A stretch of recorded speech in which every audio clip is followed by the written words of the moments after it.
لیلا اور مجنو کا جو قصہ ہے وہ بہت زیادہ مشہور ہے کہ یہ عشق مجازی کے اندر بہت زیادہ ایک مثال قائم کی انہوں نے، بہت زیادہ ایک دوسرے کو محبت کرنے والے، چاہنے والے۔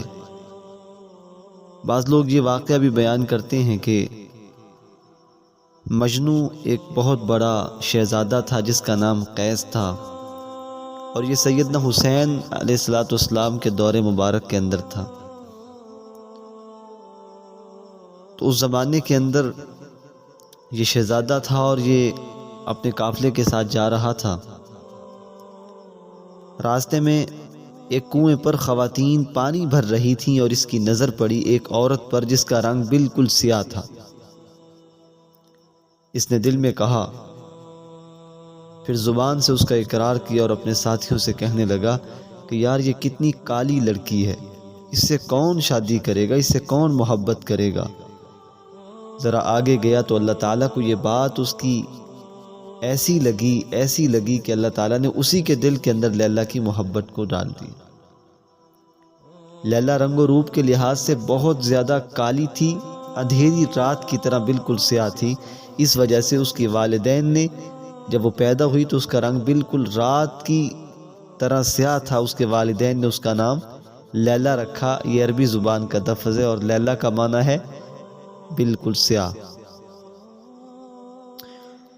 تو پھر مجنو کے دل کے اندر، قیس کے دل کے اندر ایسی محبت لیلا کی پیدا ہوئی کہ ہر وقت اسی کو یاد کرتا رہتا، اسی کے گنگناتا اور اسی کے راستے کی طرف تاکتا رہتا کہ کب وہ گزرتی ہے، کہاں جاتی ہے، کہاں نہیں جاتی۔ اس کی محبت کے اندر بالکل دیوانہ بن گیا۔ ایک واقعہ مشہور ہے، اس کی تصدیق میرے پاس نہیں ہے، میں نے بھی سنا ہے یہ واقعہ کہ حضرت حسین رضی اللہ تعالیٰ عنہ نے یا غالباً سیدنا حسن رضی اللہ تعالیٰ عنہ نے ایک مرتبہ مشورہ کیا کہ فلاں علاقے کا ناظم بنانا ہے، فلاں علاقے کا جو ہے وہ نگران مقرر کرنا ہے۔ تو صحابہ سے مشورہ کیا کہ بتاؤ کس کو کرنا چاہیے۔ تو کسی نے کسی صحابی کا نام بتایا، کسی نے کسی صحابی کو۔ یہ قیس یعنی مجنو بھی اس مجلس میں بیٹھا تھا۔ تو آپ علیہ السلام نے پوچھا کہ حضرت حسین رضی اللہ عنہ نے پوچھا کہ بتاؤ بھئی فلاں تم بھی مشورہ دے دو قیس۔ تو قیس نے یعنی مجنو نے یہ مشورہ دیا کہ جی فلاں جو ہے نا وہ نگرانی اور جو ناظم بنانا چاہتے ہیں وہ تو میرے لیلا کو ہی سجتی ہے، گورنری تو میرے لیلا کو ہی سجتی ہے۔ تو اس وقت انہوں نے فرمایا انت مجنون، کہ تو دیوانہ ہے، مجنو ہے۔ اس وقت سے ان کا نام مجنو پڑ گیا، ہر آدمی اس کو مجنو کہنے لگا۔ تو ایک مرتبہ لیلا خیرات تقسیم کر رہی تھی پردے کے اندر، لوگ آتے برتن آگے کرتے، وہ خیرات ڈالتی، لوگ لے کر چلے جاتے۔ تو مجنو بھی برتن لے کر لائن میں کھڑا ہو گیا، لوگ آتے رہے اور وہ برتن میں ڈالتی رہی خیرات، لوگ لے کر جاتے رہے۔ جب مجنو کا نمبر آیا تو لیلا کو پتہ چل گیا کہ یہ مجنو کا برتن ہے۔ لیلا نے برتن کو اٹھایا اور زور سے زمین پر دے مارا۔ سارے لوگ مذاق اڑانے لگے کہ یہ مجنو ہے، اس کی محبت میں پاگل ہے، دیوانہ ہے، دن رات اس کے گیت گاتا ہے، دیکھو تمہاری لیلا نے تمہارے ساتھ کیا سلوک کیا۔ تو عجیب جملہ کہا مجنو نے، اس نے کہا تم سمجھے نہیں ہو راز عشق کیا ہے، راز محبت کیا ہے۔ ارے تم یہ کیوں نہیں غور کرتے کہ لیلا نے میرے ہی برتن کو کیوں زمین پر پھینکا ہے، باقی لوگوں کے برتنوں کو کیوں زمین پر نہیں پھینکا۔ یہی تو عشق کی نشانی ہے، یہی تو عشق کی دلیل ہے۔